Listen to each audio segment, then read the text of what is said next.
Ladies and gentlemen, Bill Murray.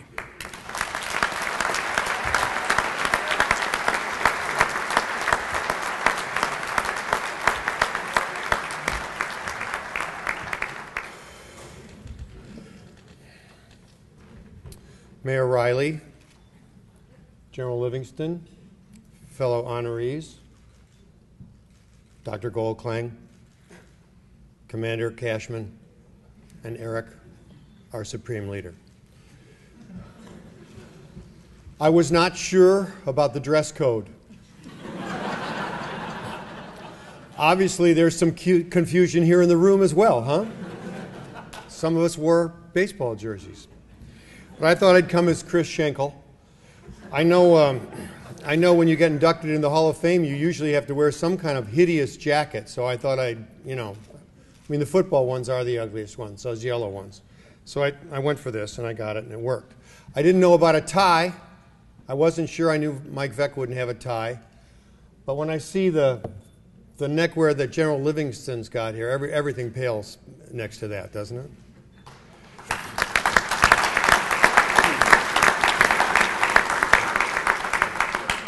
And as much as that would go with this jacket, I know I have no chance of getting one of those.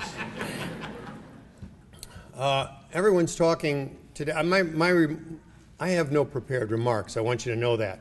So if you've got a parking thing that you got to get to or a meter, just move. Go on ahead, because I could go on. As a matter of fact, I'm going to take this coat off because I could go on for quite some time, and I recognize that you might want to do that too. I don't understand why I'm being inducted into the Hall of Fame. I'm not going to say no. No one's ever asked me to be in a Hall of Fame before. This is a first, so I'm going all the way with it. I'm going to take my shirt off too, you know. But I've been lucky to be in this baseball business, and I guess I started thinking about memories when I heard you all speaking about yours. And my first memory of going to Wrigley Field in Chicago was we rode the L train, and you rode in the first car and with my brothers and my dad, and the winner was the one who could spot the flagpole atop the scoreboard first. But I'd never been inside the ballpark, and even though I'd seen many games on TV, back then games on TV were in what you young people would not understand. It's called black and white. Black and white.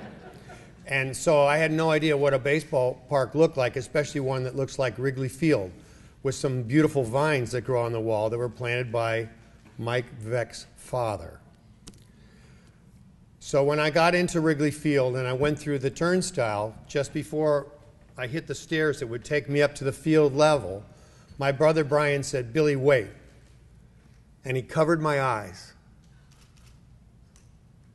And he walked me up the steps.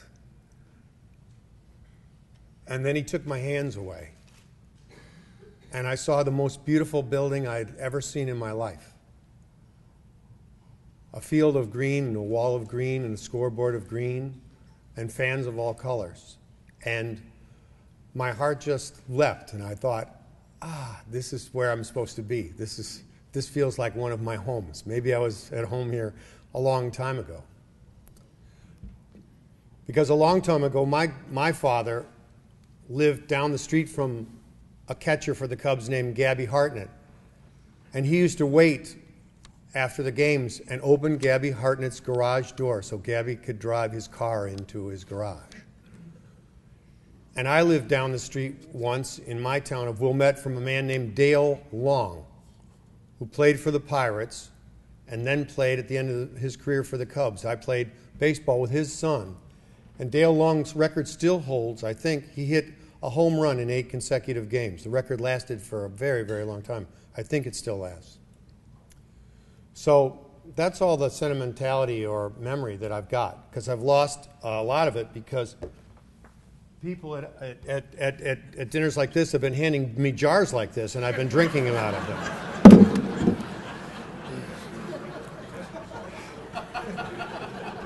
So I do remember that there's 9 players on a side and 3 strikes and you're out. That's about all that I'm going to remember if I drink any more of that stuff. But I've been lucky to get into this baseball world because I was invited, and I've been lucky to make friends with people that I've done it with. And I should thank one fellow that's not here. His name is Van Schley, and he's been one of our partners. He was the first person. I used to come and visit his teams. He bought a team in the Lone Star League. He saw an ad in the Sporting News and said there was going to be a meeting about minor league baseball, and he went to it. And they said, okay, who'd like to bid on the Texas City, Texas franchise? And it was like that. No one just moved, and Van Schley raised his hands at $500. And the man said, got it. Okay, we got that done. and I went down to visit this team, during the summer after Saturday Night Live. And Van, had things like Dangerous Fish Night. He had our friend, an artist named, you could bring either a dangerous fish or a mounted replica of a dangerous fish and get into the park for free. And he had all the signs for the games put up on like old blues posters like you see down in New Orleans. And he had our friend Hudson Marquez design these crazy, wild-looking uniforms. And we won the first half of the season, and the Galveston team, or I'm sorry, what's that town? Yeah, it's Galveston. What's that water? What's the town on the water down there? Yeah, it's Galveston, I guess. One of those towns. Is there another town? It's Corpus Christi. I'm sorry. I knew there was a word I hated, and it's Corpus Christi, even though I shouldn't say that. And so we went to Corpus Christi to play the World Series against Corpus, which won the second half. And there was a hurricane warning, and the owner of Corpus took down the light poles because he couldn't afford to lose the lights. And the hurricane missed us by 75 miles. But because they'd won one game, that was the end of the World Series, and we lost. These are the stories, folks. It could happen to you. Now, I should notice that there are two divisions in the Sally League, a Southern Division and a Northern Division. And the reason I shouted at you guys in the Northern Division is because technically in this league, you guys are damn Yankees. You understand that? You're them damn Northerners. You are invading, and you're not going to be welcome at the ballpark tonight. There will be no fans in your dressing room. There will be no running water or toilets in your dressing room. Do you understand? It's going to be Andersonville all over again. Do you understand? So, but it's pretty cool, and I would say having been in this league since 1984, I don't know if any of you were alive then, you players, but 1984, we played in the old ballpark down the road, which is still there, rusting, and hopefully we'll play a game there later this year, just for the fun of it. And it's still the best corn dog I've ever had in that ballpark. It was, I remember the first time I went in the middle of the night, it was 1,286 degrees, and the humidity was 99.7. But that corn dog was great, and that beer in the bucket was the best I ever had. But I made friends in this baseball business. First Van Schley, and then Marv Goldklang, and Mike Veck, and then here in Charleston, the late, great Ashton Phillips, and now his son, my friend, Al Phillips, who, once you get to know him, you will be allowed to call Gator. You can call him Gator later on today. And we have had a ball in this team. And meeting Joe Riley and seeing what Joe Riley has done, not just to have a ballpark built after him, but this is the most wonderful city to live in. It's a wonderful, beautiful town, and Joe Riley is the #1 reason for that.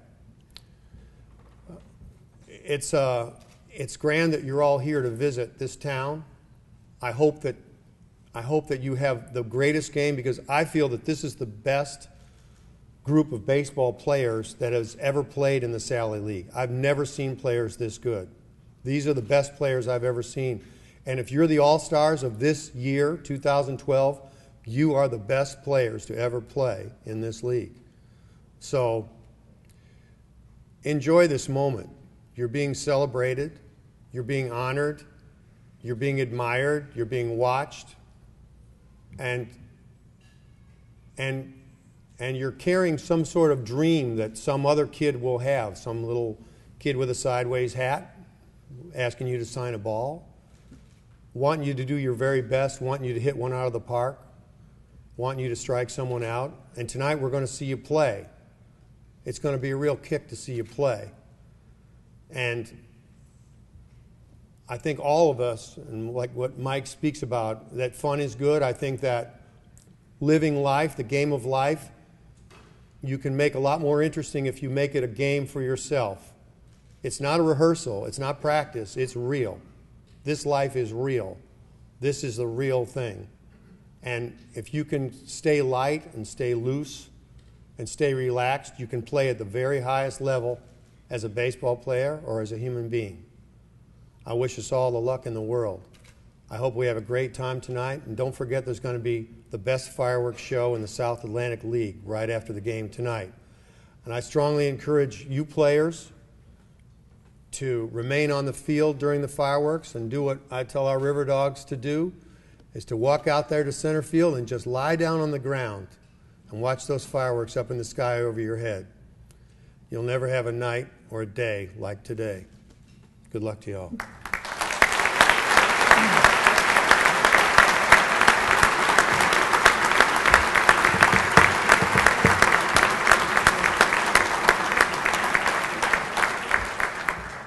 So 2 horses are sitting in a bar. 2 thoroughbred horses. I'm sorry, this will just take another minute. And the one says to the other, you know, the funniest thing happened to me. I was racing down at Hialeah, and all of a sudden I felt something bite my hindquarters, and I blasted forward, and I won the race.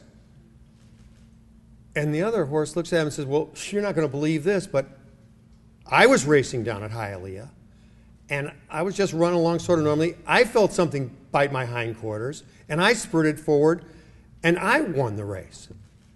And they stared at each other, and all of a sudden there was a voice from behind them, and they looked, and it's a dog. It's a greyhound dog, and the dog says, you're not going to believe this, but I was racing down in Florida, and all of a sudden this rabbit came out in front of me, and I felt, and the one horse says, hold it. And he looks at his friend, the other horse, and says, you believe that? That's a talking dog.